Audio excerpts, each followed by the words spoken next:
पुनर्जन्म के बाद ये लड़का तुरंत समझ गया कि एंटीक शॉप में जो प्रेयर बीड्स की ब्रेसलेट टंगी है वो कोई आम चीज नहीं है, वो एक खजाना है। उसने दुकानदार से उसका प्राइस पूछा। जब दुकानदार ने कहा $50,000 तो लड़का हल्की सी ईवल सी चार्मिंग स्माइल देकर बोला $500। दुकानदार ने तुरंत उसके हाथ से ब्रेसलेट छीनी और मजाक उड़ाते हुए बोला, अगर पैसे नहीं है तो निकल ले यहाँ से। लड़का बोला कि इस एंटीक मॉल में कुछ भी असली नहीं है। ये सुनते ही दुकानदार थोड़ा घबरा गया। उसे समझ आ गया कि ये बंदा एक्सपर्ट है, तो उसने प्राइस घटाकर $20,000 बोल दिया। लड़के ने कहा, मैं सिर्फ $2,500 दूंगा, उससे ज्यादा एक पैसा भी नहीं। इतना कहकर वो जाने का नाटक करने लगा। दुकानदार की आंखों में एकदम लालच चमकी और उसने तुरंत उसे बुला लिया। डील फाइनली $2,500 में हो गई। उसी टाइम एक रिच हियर अपने फ्रेंड के साथ एंटीक शॉप में एंटर करता है। वो अपने ग्रैंडफादर के बर्थडे के लिए कोई गिफ्ट लेने आया था, लेकिन जब उसने देखा कि शॉप में सब बेकार चीजें हैं तो वो टेंशन में आ गया कि ग्रैंडफादर को ये सब गिफ्ट देकर कहीं वो नाराज ना हो जाए। तभी उसकी नजर उस ब्रेसलेट पर पड़ी जो उस लड़के के हाथ में थी। फ्रेंड ने पहचान लिया, ये तो वज्र मोनेस्ट्री की अरहत बीड्स हैं। हीर ने पूछा, क्या है इसकी बैक स्टोरी? फ्रेंड ने बताया कि बहुत टाइम पहले एक साधु ने 100 साल पुराने चंदन के पेड़ से ये माला बनाई थी। 18 लोहान की पूजा में साधु के गुजरने के बाद ये माला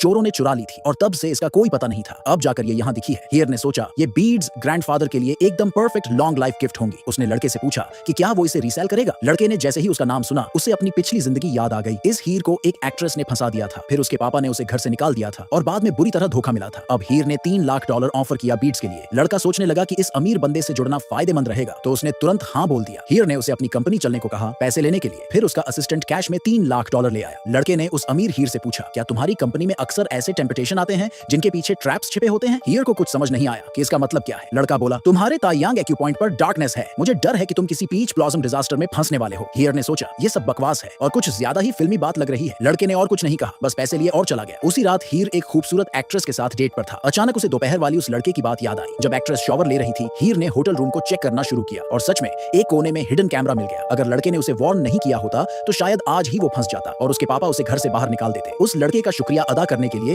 हीर ने सोचा कि वो उसके लिए एक विला खरीद देगा। लेकिन हैरानी की बात ये थी कि लड़के को विला पसंद ही नहीं आया। उसने कहा कि वो स्लम एरिया में घर खरीदना चाहता है, क्योंकि उसे अपनी पिछली जिंदगी की याद थी कि 3 दिन बाद उस एरिया की प्रॉपर्टी की वैल्यू 5 गुना हो जाएगी। हीर को तो यकीन नहीं हुआ कि प्राइस इतने बढ़ेंगे, लेकिन लड़के की गट फीलिंग पर उसे भरोसा था, तो उसने न सिर्फ उसके लिए एक घर का डाउन पेमेंट कर दिया बल्कि खुद के लिए 2 और घर ले लिए इन्वेस्टमेंट के तौर पर। फिर हीर उसे डिनर पर लेकर गया एक 5 स्टार होटल के रेस्टोरेंट में। जैसे ही वो एंटर हुए, लड़के को अपनी पिछली लाइफ की याद आई जहां उसने ये होटल खरीदा था और उसे वर्ल्ड का नंबर 1 बना दिया था। लेकिन अब जब उसने यहाँ का खाना टेस्ट किया तो उसे सब कुछ एवरेज लगा। उसने रेस्टोरेंट ऑनर को कुछ सजेशन दिए। जब ऑनर को पता चला कि ये लड़का कोई बेरोजगार सा बंदा है तो वो उसकी बातों को सीरियसली नहीं लिया। लेकिन लड़के ने जाते जाते बस इतना कहा, आज ड्राइव करके घर मत जाना और अपनी कार जरूर चेक करवा लेना। पास खड़े हीर ने ओनर से कहा कि लड़के की बात मान लेनी चाहिए, उसका इंस्टिंक्ट कभी गलत नहीं जाता। ओनर ने मजबूरी में कार की जगह बस से ऑफिस लौटने का फैसला किया। थोड़ी देर बाद उसके ड्राइवर का कॉल आया और पता चला कि उसकी पर्सनल कार का एक्सीडेंट हो गया है। ये सुनकर ओनर दंग रह गया। अब उसे लगने लगा कि ये लड़का कोई आम इंसान नहीं है।